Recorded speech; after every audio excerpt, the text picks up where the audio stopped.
Oi, galera, começando então a primeira parte do vídeo do projeto, medida do ponto de fusão e a relação com as forças intermoleculares. Primeiramente, achei que seria interessante a gente começar relembrando alguns conceitos básicos, como o de fusão, que é a transição do estado sólido para o estado líquido de alguma substância. Esses estados são os estados físicos. A gente pode determinar o estado físico de uma substância analisando o comportamento das suas partículas. Aqui nessa imagem que eu coloquei, as partículas estão sendo representadas por essas bolinhas azuis. E a gente pode perceber que no estado sólido, as partículas elas estão bem organizadas e bem próximas, por isso a movimentação delas se torna um pouco mais difícil em relação umas às outras. No estado líquido, as partículas elas estão menos organizadas, porém elas estão mais distantes. Isso faz com que a movimentação delas se torne um pouco mais fácil, porém elas se movimentam sempre mantendo contato. No estado gasoso, elas estão desorganizadas e bem distantes umas das outras. Isso faz com que a movimentação seja bem fácil, sendo livre e independente, exceto quando elas se colidem.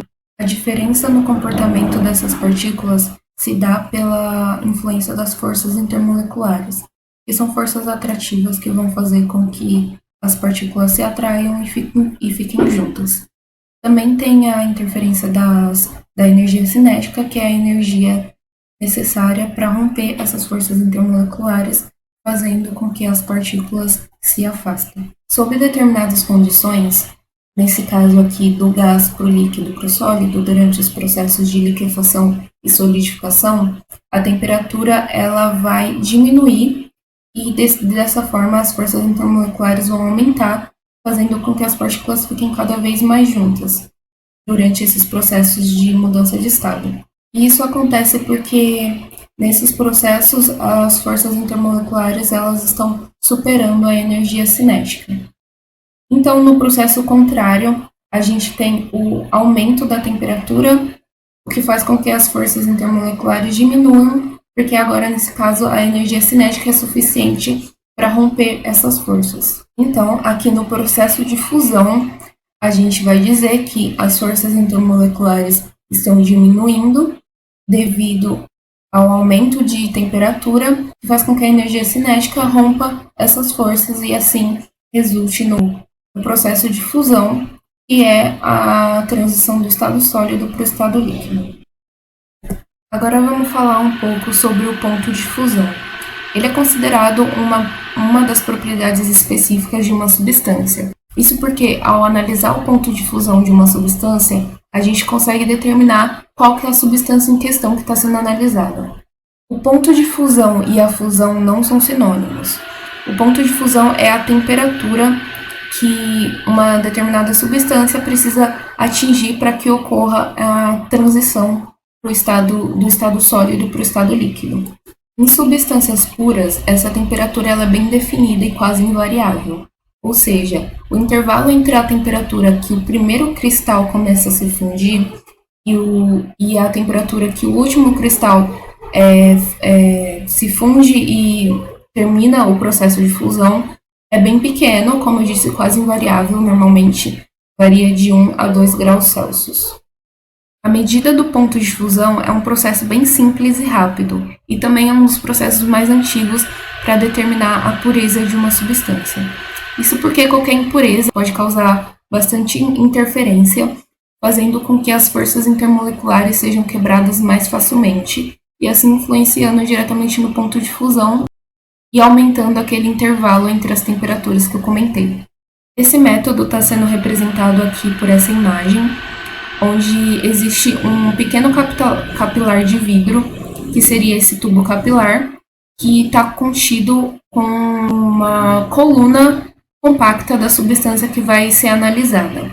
Do lado dele tem um termômetro de alta precisão, e esses dois componentes são inseridos dentro de uma fonte de calor próprio, que nesse caso seria o tubo de Keeler. Esse tubo ele vai ser aquecido, tendo sua temperatura aumentando progressivamente a uma taxa fixa, até que a substância transite para o estado líquido. Para que não ocorra imprecisões no resultado, é necessário que essa substância que vai ser inserida no capilar de vidro seja homogênea, esteja completamente seca e se encontre na sua forma de pó. A temperatura deve começar a ser registrada a partir dos primeiros sinais de alteração na substância, como, por exemplo, desidratação, encolhimento ou mudança de cor. E ela deve parar de ser registrada assim que o último cristal seja decomposto. Olá, nessa segunda parte do vídeo, iremos explicar diferentes tipos de forças intermoleculares, ordenando-as em ordem crescente de intensidade, utilizando ímãs de neodímio para mostrar como são as interações entre as moléculas. Aqui estão os diferentes átomos apresentados ao longo desta parte do vídeo, representados pela quantidade de seus elétrons e logo abaixo seus respectivos nomes e massas molares. A primeira interação, e por consequência a mais fraca, é o dipolo induzido, que é também conhecido como forças de London, e são as interações entre moléculas apolares que, quando aproximadas, surgem temporadamente polos negativos e positivos, resultando em uma atração entre os átomos, como por exemplo do gás flúor. A segunda interação, conhecida como dipolo-dipolo ou dipolo permanente, de intensidade intermediária, é a força que ocorre entre moléculas polares, ou seja, quando há uma molécula mais eletronegativa do que a outra, assim como no exemplo do ácido clorídrico mostrado na imagem. A terceira interação, ligação de hidrogênio, é a força mais forte das três e ocorre quando há atração de alguma molécula de flúor, oxigênio ou nitrogênio com o hidrogênio.